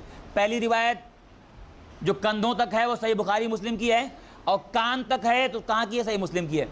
بعض لوگ ایسا کرتے ہیں، یہ یا کان پکڑ کے ایسا، ہاں توبہ نہیں کرنا بھائی، یہاں پر غلطی ہو گئی، غلطی نہیں، معافی نہیں مانگنا ہے۔ بعض لوگ کان پکڑتے ایسا، چھوتے، ٹچ کرتے، اس کا کوئی ثبوت نہیں ہے۔ کان کو ٹچ کرنا، کان چھونا، اس کی کوئی دلیل نہیں ہے، کان کو چھونے کی دلیل نہیں ہے، کانوں کے برابر تک کرنا ہے۔ یہ کان ہے، آدمی اوپر اٹھایا یا نیچے تک کیا، سمجھ میں آیا؟ تو کانوں کے برابر ہے، نہ کہ کان کو چھونا ہے۔ تو بعض لوگ ایسا جب تک ٹچ نہیں کرتے تب تک ان کو باقاعدہ ٹچ کر کے، یہ صحیح نہیں ہے، کان کو ٹچ کرنا صحیح نہیں ہے، ہاتھوں کو اٹھانا ہے۔ تو ہاتھوں کو اٹھانا ہے، ہم کو کتنی باتیں معلوم ہوئی؟ 2۔ ہاتھ کہاں تک اٹھانا ہے؟ نمبر 1 یا تو کندھوں تک، اور یا تو، اب آدمی کوئی بولے بھائی 2 روایت ہے، دونوں روایتوں کو جمع کرنے کا، دونوں پر ایک ساتھ عمل ہو جائے، کیسے کرنے کا؟ ایک کان تک اور ایک کندھے تک. ہاں ایسا کوئی کر سکتا ہے؟ کوئی آدمی ایسا اپنا عقل لگائے کہ 2 روایتیں ایک کندھے تک اور ایک کان تک. دیکھیے دونوں روایتوں میں ایک بات جو آئی ہے کہ آپ نے کندھوں تک کیا تو سب میں آپ نے کندھوں تک کیا, اور جس روایت میں کان تک ہے تو آپ نے ہمیشہ کان تک کیا. دونوں روایتیں ہیں. تو ایک آدمی یا تو کندھے تک اٹھائے دونوں ہاتھوں کو, وہاں ایسا نہیں کہ آپ نے ایک ہاتھ اوپر, ایسا نہیں, دونوں ہاتھوں کو ایک ساتھ یا تو کندھوں تک اور یا تو کان تک, دونوں ہاتھوں کو ایک ساتھ, ایسا اوپر نیچے نہیں کر سکتا ہے. تو اس سے معلوم ہوا کہ ہم کو رفع الیدین میں ہاتھوں کو کہاں تک اٹھانا چاہیے, اور ایک بات معلوم ہے رفع الیدین کہاں کرنا چاہیے. اچھا ایک بات ہے جو روایت ابھی ہم نے یہ پڑھی تھی کہ اللہ کے نبی صلی اللہ علیہ وسلم شروع کیا نماز تکبیر سے. تکبیر جو اللہ اکبر بولتے ہیں وہ نماز کے اندر ہے یا باہر ہے؟ ہاں تو اللہ اکبر بولتے ہیں تو نماز اسٹارٹ ہوتی ہے, تو وہ اللہ اکبر نماز کے اندر ہے یا باہر ہے؟ تو نماز کے اندر کا حصہ ہے یا باہر کا؟ ہاں میں اس لیے پوچھ رہا ہوں کیونکہ الفاظ دیکھیے حدیث کی کیا ہے, افتتحت تکبیرا فی الصلاۃ, نماز میں تکبیر نبی نے شروع کیا. تو اس الفاظ سے کیا معلوم ہوتا ہے کہ تکبیر کیا ہے؟ نماز میں ہے, نماز میں ہے. لیکن احناف کا مسئلہ ہے, حنفی حضرات کے ہاں تکبیر نماز کا حصہ نہیں ہے, نماز کے اندر نہیں ہے. یاد رکھیے اس کو, کہیں کام آئے گا آپ کو. ہدایہ وغیرہ میں جو مسئلہ ہے کہ تکبیر اور سلام پھیرنا یہ دونوں نماز کے اندر نہیں ہے, نماز کے باہر کی چیز ہے. یعنی حنفی حضرات کے ہاں یہ چیز نماز کے اندر نہیں ہے, یعنی نماز ان کی کہاں شروع ہوتی ہے؟ تکبیر اللہ اکبر کہنا تو یہ باہر کا ہے. اب نماز ان کی ثنا ہے جو ہے نا, وہ نماز کا حصہ ہے, ثنا جو ہے تکبیر نہیں ہے. اور سلام بھی کیا ہے؟ وہ نماز کا حصہ نہیں. ایسا وہ لوگ بولتے ہیں حنفی حضرات, غلط بات ہے. ان کے ہاں کیسا ہے کہ اگر آدمی تشہد میں بیٹھا ہے, تحیات میں بیٹھا ہے اور بیٹھا ہے دعائیں پڑھ رہا ہے اور اس کو حاجت ہو گئی اور اس کا وضو ٹوٹ گیا اگر, تو اٹھ کے جا سکتا ہے, وہ اس کی نماز کمپلیٹ ہو گئی, اس کی نماز کمپلیٹ ہو گئی. کیوں؟ وہ سلام جو تھا نا وہ نماز کے باہر کا ہے, تو جتنا نماز میں تھا وہ کر لیا اس نے. اب اس کا وضو ٹوٹ گیا تو وہ جا سکتا ہے, اگر تشہد میں بیٹھا جا سکتا ہے, وہ وضو ٹوٹ گیا تو. کیوں؟ سلام باہر کا ہے, سلام نماز کے باہر ہے. یہ مسئلے آتے رہیں گے تاکہ آپ اس کو یاد رکھیے کہ ایسے مسئلے ہیں لوگوں میں. تو یہاں ہم کو اس اگر کوئی آدمی پوچھے کہ اللہ اکبر نماز کا حصہ ہے تو کیا ہم بولیں گے؟ یہ روایت بتائیں گے. بخاری کی ہے, افتتحت تکبیر فی الصلاۃ, نماز میں نبی نے تکبیر شروع کیا, تو نماز میں تکبیر ہے. اب یہ روایت جو ہم نے رفع الیدین کی دیکھی, رفع الیدین کرنا سنت ہے, رفع الیدین کرنا سنت ہے. کتنی بار کرنا ہے رفع الیدین؟ 4 بار. نمبر 1 نماز شروع کرتے وقت, نمبر 2 رکوع میں جاتے وقت, نمبر 3 رکوع سے اٹھتے وقت, نمبر 4 تیسری رکعت کے لیے جب کھڑے ہوں گے تو ہاتھ اٹھائیں گے. یہ 4 جگہ رفع الیدین کرنا ہے, یہ ثابت ہے, سنت ہے. اب بعض لوگ ہمارے حنفی بھائی یا بعض حضرات جو ہے بہت ساری چیزیں پیش کر کے بولتے ہیں رفع الیدین کیا ہے, یہ منسوخ ہو گیا, پہلے تھا ابھی کیا ہو گیا, منسوخ ہو گیا. ہم کیا بولیں گے, یہاں پوری بات ہم نہیں لیں گے, بس اشارہ میں کر دیتا ہوں. آپ کبھی بھی ایسا معاملہ ہو تو آپ اتنے پوچھیں بھائی منسوخ ہو گیا تو منسوخ کی دلیل دے دو, کب نبی نے کہا بھی نہیں کرنے کا اس کی دلیل دے دو. اور اگر منسوخ ہو گیا تو 3 امام کیوں کر رہے ہیں بھائی؟ امام مالک, امام شافعی اور امام احمد ابن حنبل, 3 امام رفع الیدین کر رہے ہیں. ان کو نہیں معلوم تھا کہ منسوخ ہو گیا؟ منسوخ ہو گیا, ان کو نہیں معلوم تھا. آج 14 سال کے بعد آپ کو معلوم ہو رہا ہے. امام ابو حنیفہ رحمۃ اللہ نہیں کر رہے ہیں, 3 امام کر رہے ہیں. تو 3 تم بول دو چاروں برحق ہیں, 3 امام کر رہے ہیں اور 1 نہیں کر رہے ہیں, تو ان کو نہیں معلوم تھا. بہرحال ہمارے نزدیک رفع الیدین کرنا سنت ہے اور منسوخ کی کوئی دلیل نہیں ہے. بعض لوگ کیا بولتے ہیں, خشوع کے خلاف ہے, خشوع کے خلاف ہے. نماز میں نبی اللہ نے کیا فرمایا, نماز خشوع سے پڑھو, بہت خشوع سے پڑھو. تم کیا بار بار یہ کرتے ہو؟ ہاں ایسا لوگ بولتے ہیں اور بہت ساری دلیلیں دیتے ہیں. صحیح مسلم کی ایک حدیث ہے جو لوگ بہت جلدی پیش کرتے ہیں کہ دیکھو اللہ کے نبی نے فرمایا کہ تم شرکس گھوڑے کے دم کی طرح ہاتھ اٹھاتے ہو بار بار، کیا بات ہے؟ ایسا مت کرو، نماز میں سکون اختیار کرو۔ اب وہ ٹکڑا لے کر کے لوگ، حالانکہ وہ حدیث صحیح مسلم کی ہے، اور صحیح مسلم میں وہ اسی حدیث کے آگے پوری روایت ہے، وہاں تھوڑا شارٹ ہے، تفسیر اسی کے آگے ہے کہ صحابی جابر ابن عبداللہ فرماتے ہیں رضی اللہ عنہ کہ نماز میں ہم پہلے کیا کرتے تھے، جب سلام پھیرتے تھے تو اپنے بازو والے سے ہاتھ اٹھا کے سلام کرتے، السلام علیکم رحمۃ اللہ، السلام علیکم رحمۃ اللہ۔ سلام پھیرتے وقت ہاتھوں کو اٹھا کے سلام کرتے تھے۔ تو نبی نے ایک بات دیکھ لیا ہم کو، تو آپ نے کہا کیا بات ہے کہ شرکس گھوڑے کے دم کی طرح ہاتھ اٹھاتے دیکھتا ہوں تم کو، نماز میں سکون اختیار کرو۔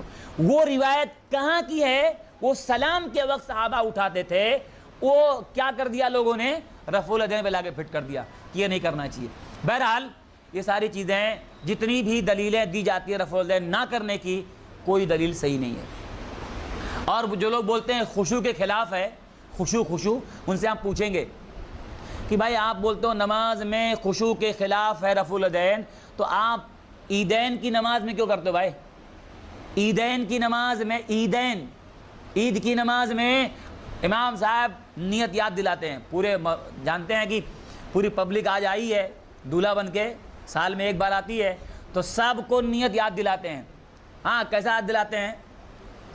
نیت کرتا ہوں 2 رکعت واجب، کیا پورا بولتے ہیں نا، 6 تکبیر، 6 زائد تکبیروں کے ساتھ، وہ 6 زائد تکبیر میں بار بار ہاتھ اٹھا رہے ہو، تب وہ خشوع کے خلاف نہیں ہے۔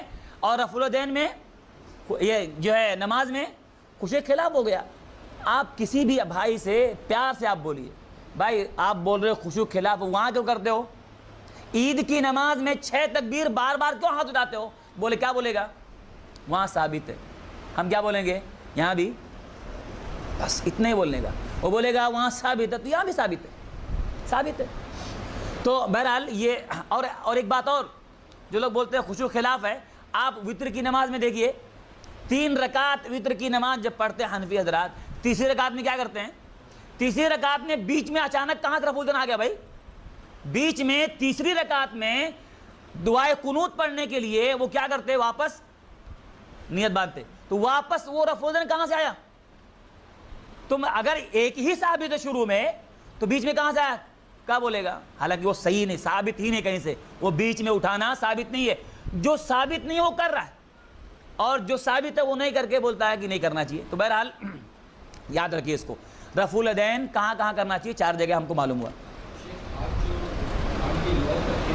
جی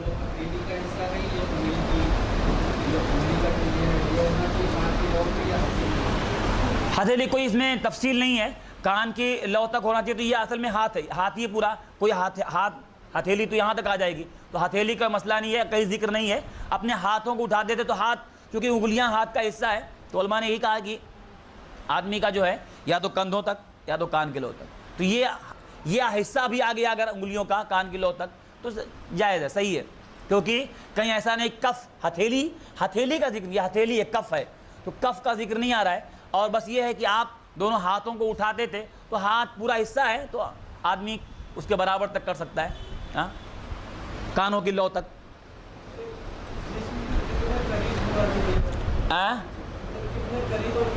بعض لوگ ایسا کرتے رفع الیدین، یہ ایسا کر کے نہیں باندھتے ہیں، دور، یہ دور نہیں کرنا آپ کو، اس کے برابر کا مطلب یہ کندھے کے قریب ہو یا کان کے قریب ہو، نہ کہ مطلب آدمی دور کرے۔ تو آپ جو حدیث کے الفاظ ہیں، یحاذی منکبئی، کندھوں کے برابر، تو کندھا ہے، کان ہے، تو کان کا ذکر آیا تو اس کے قریب کرنا، نہ کہ دور کرنا ہے، اسے قریب ہونا چاہیے۔ اب یہ رفع الیدین ہم نے دیکھ لیا، اور یاد رکھیے اس میں ہم تفصیل وہ نہیں لے رہے ہیں جو رفع الیدین نہ کرنے کی، ورنہ اتنی دلیلیں ہیں، وہ ہم کبھی جب ایک مسئلہ کبھی معاملہ آئے گا تو دیکھیں گے کہ رفع الیدین کرنا چاہیے، ہم کو معلوم ہوا۔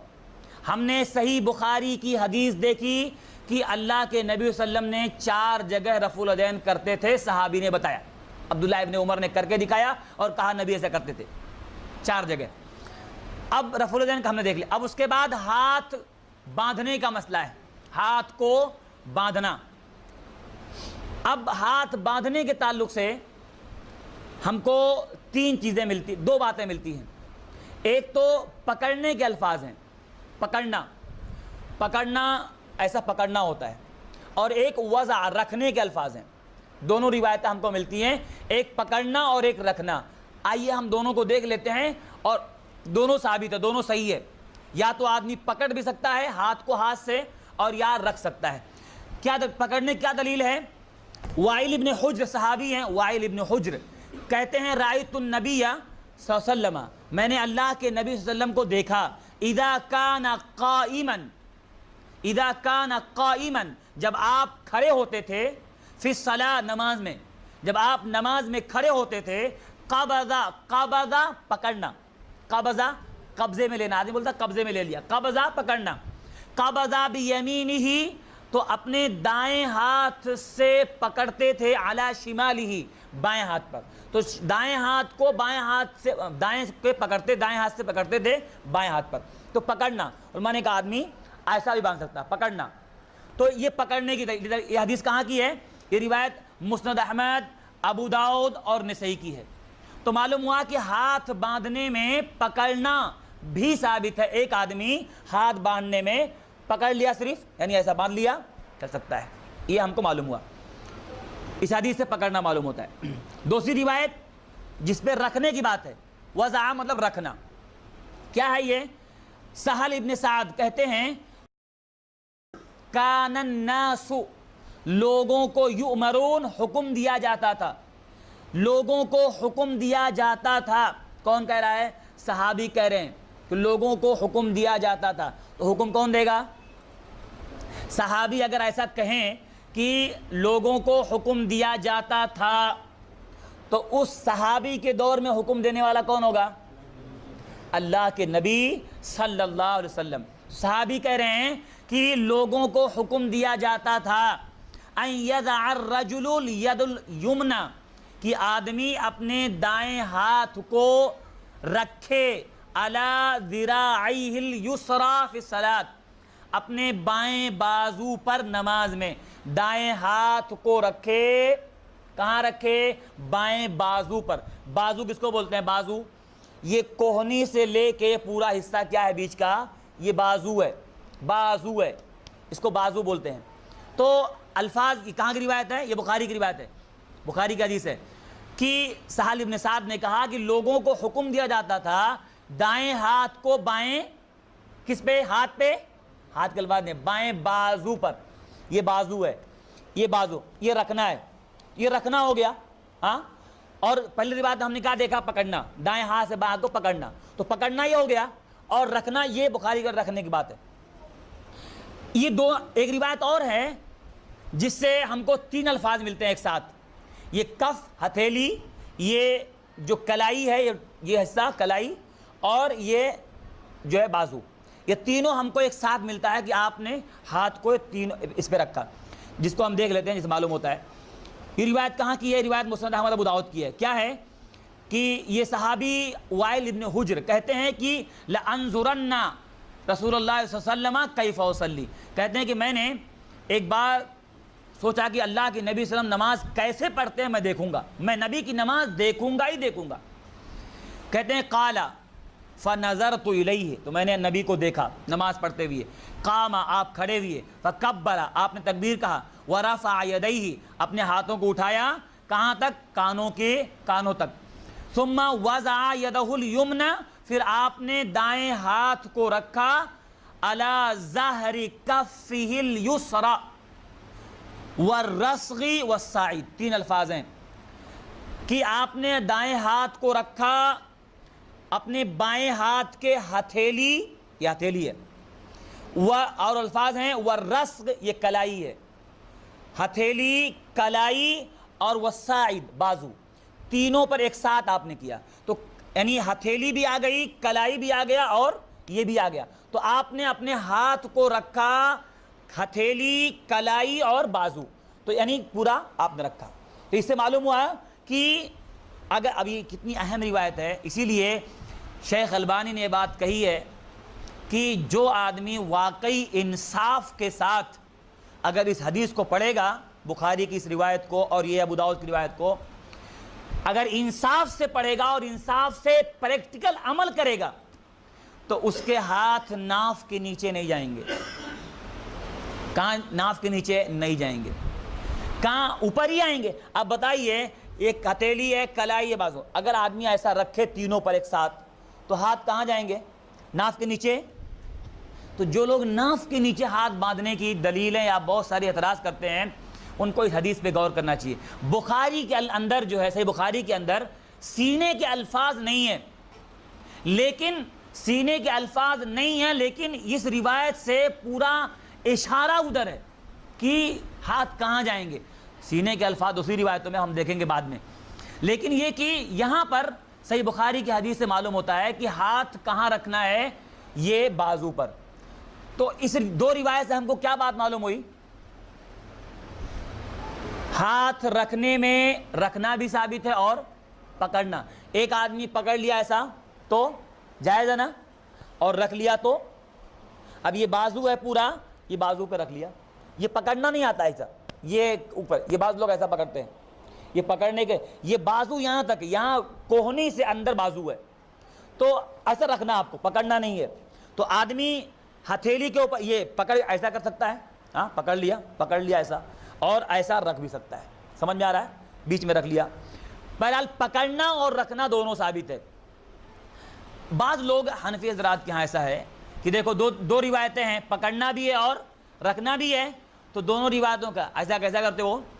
3 انگلی ایسا اور 2 انگلی سے باندھنا، پکڑنا، 2 انگلی سے پکڑنا اور 3 انگلی رکھنا، ایسا بعض لوگ کرتے ہیں. اس کی کوئی دلیل نہیں ہے، اس کی کوئی دلیل نہیں ہے کہ ہاتھ باندھنے میں 2 انگلی سے پکڑنا اور ایسا 3 انگلی کو رکھنا. یہاں پر ہاتھ رکھنے کی بات آ رہی ہے اور پکڑنے کی بات آ رہی ہے، انگلی سے پکڑنا اور رکھنے کی بات نہیں آ رہی. اور نہ کوئی آدمی بولے ٹھیک ہے میں 1 انگلی رکھ رہا ہوں اور 4 سے پکڑ رہا ہوں، 2 میں رکھ رہا ہوں اور 3 سے پکڑ رہا ہوں. تو آپ بتائیے کیا ہے یہ؟ اس طرح سے کوئی ثبوت نہیں ہے کہ 3 رکھنا، ایسا بتایا جاتا ہے باقاعدہ کہ نیت کیسا باندھیں گے، ایسا 2 انگلی سے پکڑنا ہے اور 3 رکھنا ہے. اس کی کوئی دلیل نہیں ہے. آدمی کو ہاتھ رکھنا ہے بس، یا تو پکڑنا ہے تو رکھنا ہے. تو یہاں پر ہم کو معلوم ہوا کہ جو ہے ہاتھ کو رکھنا. اب اس میں کیا بات معلوم ہوئی؟ دائیں ہاتھ کو کس پہ رکھنا ہے؟ بعض لوگ غلطی میں، بچے بھی آپ دیکھیں چھوٹے چھوٹے بچے ہوتے ہیں ایسا کبھی بھی باندھ لیتے ہیں کیسا بھی. تو داہنے ہاتھ کو بائیں پر رکھنا یا پکڑنا ہے؟ داہنے ہاتھ کو. ہمیشہ دایاں ہاتھ کہاں رہے گا؟ بائیں کے. دایاں بایاں معلوم؟ دایاں بایاں، دایاں داہنا مطلب سیدھا، بایاں برائی والا، بایاں برائی، جس سے جو ہے آدمی گندگی و صاف کرنا، برائی والے جو معاملے ہوتے ہیں، برے کام، وہ بایاں اس سے برائی ہے، دایاں دین والا کام. تو داہنا تو ہمیشہ اوپر رہے گا. اب یہاں پر ایک بات بہت اہم ہے، سن لیجیے آپ. بعض لوگوں نے جو پہلی روایت میں نے پڑھی نا پکڑنے والی بات، اس کے الفاظ کیا ہیں؟ اذا کان قائما فی الصلاۃ، جب اللہ کے نبی صلی اللہ علیہ وسلم نماز میں کھڑے ہوتے تھے تو اپنے ہاتھ کو دائیں ہاتھ کو بائیں ہاتھ سے پکڑ لیتے تھے. اس روایت سے بعض علماء نے، خاص طور پہ حجاز وغیرہ کے علماء نے یہ کہا کہ جب بھی کھڑے ہوں گے تو ہاتھ باندھنا ہے. اس لیے بعض لوگ آپ دیکھے ہوں گے کہ رکوع سے اٹھنے کے بعد بھی ہاتھ باندھ لیتے ہیں. دیکھا آپ نے؟ رکوع سے اٹھنے کے بعد بھی ہاتھ باندھ لیتے ہیں. تو کیا یہ صحیح ہے یا صحیح نہیں ہے؟ یہ بہت اہم مسئلہ ہے. جن لوگوں نے دلیل لیا کہ اٹھنے کے بعد بھی باندھ سکتے ہیں، انہوں نے اس روایت سے دلیل لیا جو ابو داؤد اور مسند احمد کی پہلے میں نے پڑھا، ہاتھ پکڑنے والی. تو اس میں الفاظ کیا ہیں کہ اللہ کے نبی صلی اللہ علیہ وسلم جب کھڑے ہوتے تھے نماز میں، تو لوگوں نے کہا دیکھو اس میں کوئی شرط نہیں ہے نا کہ پہلے کھڑا ہونا بعد میں جب کھڑے ہوتے تھے تو جب بھی کھڑے ہوتے تھے تو ہاتھ پکڑتے تھے، تو پکڑ لینے کا. یہ دلیل ان لوگوں کی ہے کہ عام بات ہے یہ. لیکن اس میں کوئی صراحت ہے؟ اس میں کوئی صراحت دیکھیے جو ہے، اس لیے اس حدیث کو لے کر کے شیخ ابن باز وغیرہ اور بہت سارے حجاز وغیرہ کے آج بھی اگر آدمی حج کرنے جاتا ہے، عمرہ کرنے گیا، حج کرنے گیا، دیکھا وہاں بہت سارے لوگ رکوع سے اٹھے تو باندھ لیے. تو آدمی بولتا ہے یہ کیا ہے؟ تو لوگوں جو دلیل لیا نا وہ یہاں سے لیا اور کہا کہ یہ عام بات ہے، آدمی کر سکتا ہے. لیکن یاد رکھیے کوئی صریح دلیل، صریح کا مطلب واضح، کلیئر کٹ، کہ رکوع کے بعد ہاتھ باندھنا چاہیے، اس کی دلیل نہیں ملتی ہے۔ اور ایک روایت ہے جس سے اور زیادہ واضح ہو جاتا ہے کہ نہ باندھنا ہی بہتر ہے، اسی پر امت کا عمل رہا ہے۔ اور آپ دیکھیے ایک روایت ہے، جو روایت جو ہے وائل ابن حجر کی ہے، اور یہ روایت جو ہے اس میں کچھ الفاظ ہیں جو ہم دیکھتے ہیں۔ یہ الفاظ کیا ہیں؟ وائل ابن حجر کہتے ہیں کہ میں نے اللہ کے نبی صلی اللہ علیہ وسلم کو دیکھا کہ آپ نے جب آپ نماز میں داخل ہوئے تو کبرا، آپ نے تکبیر کہا، وہ وصفا، تکبیر کہا، اس کے بعد الفاظ آگے ہیں ثم انتحال ثوبہ، اور اس وقت آپ کیا کیے تھے؟ چادر آپ اوڑھے ہوئے تھے، تو آپ چادر اوڑھے ہوئے تھے، اس کے بعد جب آپ نے کیا کیا؟ نماز شروع کیا تو رفع ہاتھ، تکبیر جب کہا تو چادر سے آپ نے ہاتھ نکالا، چادر سے ہاتھ نکالا اور رفع الیدین کیا۔ اور اس کے بعد صحابی کہتے ہیں ثم وضع یدہ الیمنی علی ید، پھر آپ نے دائیں کو بائیں پر رکھ لیا، اور پھر آپ نے چادر کے اندر، یعنی چادر سے نکالا اور رفع الیدین کیا، اللہ اکبر کہا، واپس باندھنے کے لیے چادر کو چادر کے اندر آپ نے کر لیا۔ اس کے بعد الفاظ ہیں چادر کے اندر کر لیا، ثم رفعہما ثم کبرا، پھر جب رکوع میں آپ جانے لگے تو رکوع میں جانے کے لیے آپ نے واپس چادر سے ہاتھ نکالا، چادر سے ہاتھ نکالا، اور اس کے بعد آپ نے رکوع کیا۔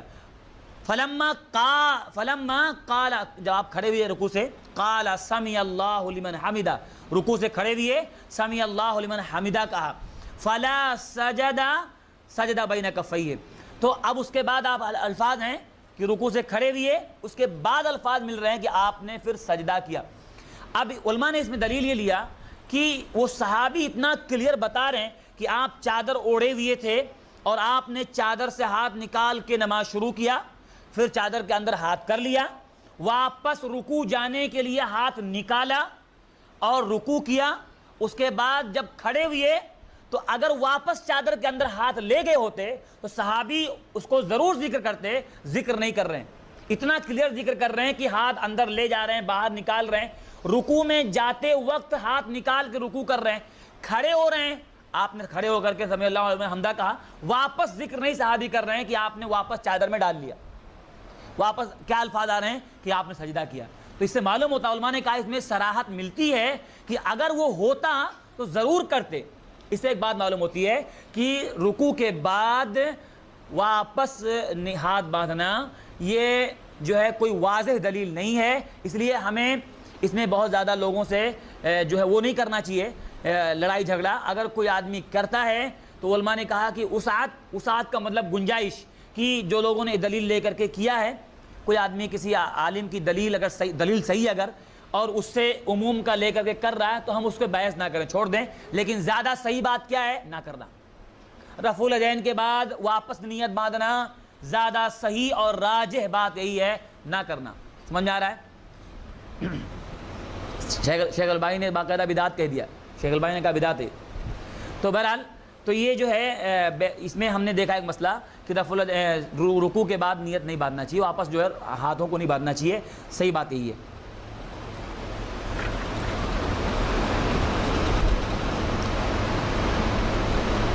ہمارے خیال سے یہیں تک رہنے دیتے ہیں وقت کے حساب سے۔ جی اب کچھ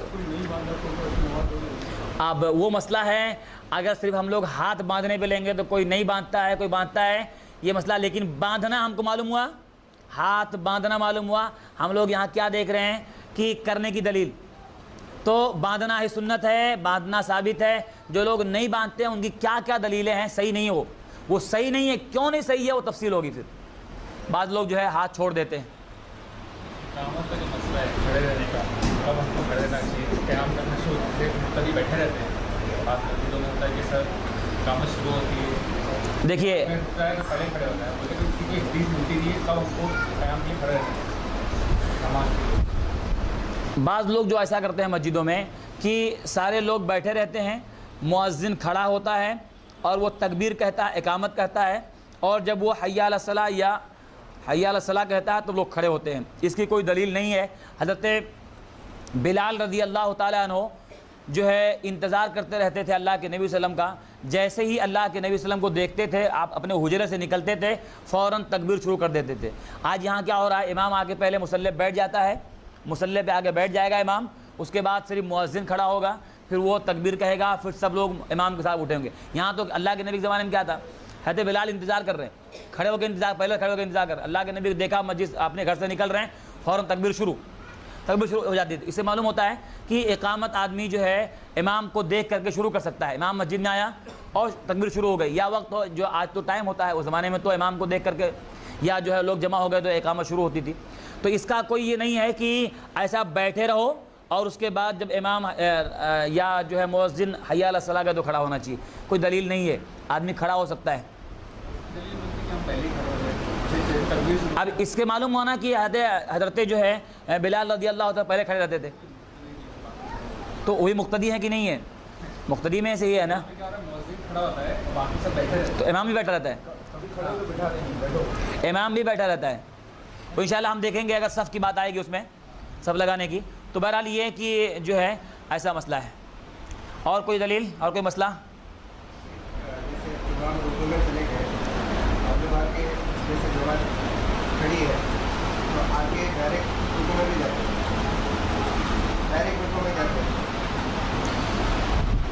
مطلب اگر امام رکوع میں ہے تو وہ انشاءاللہ آئے گا مسئلہ امام، لیکن صحیح بات یہی ہے کہ امام جب رکوع میں ہو تو آنے والا رکوع کی حالت میں ہو جائے گا۔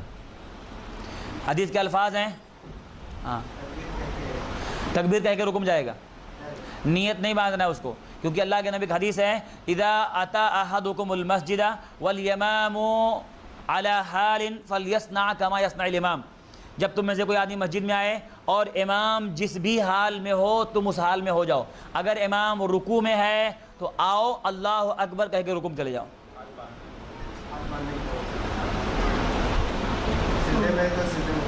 جس بھی حال میں امام ہو اللہ اکبر بول کے نماز میں شروع کر دینا ہے، موقع نہیں ہے نا وہاں پر۔ اور کوئی سوال؟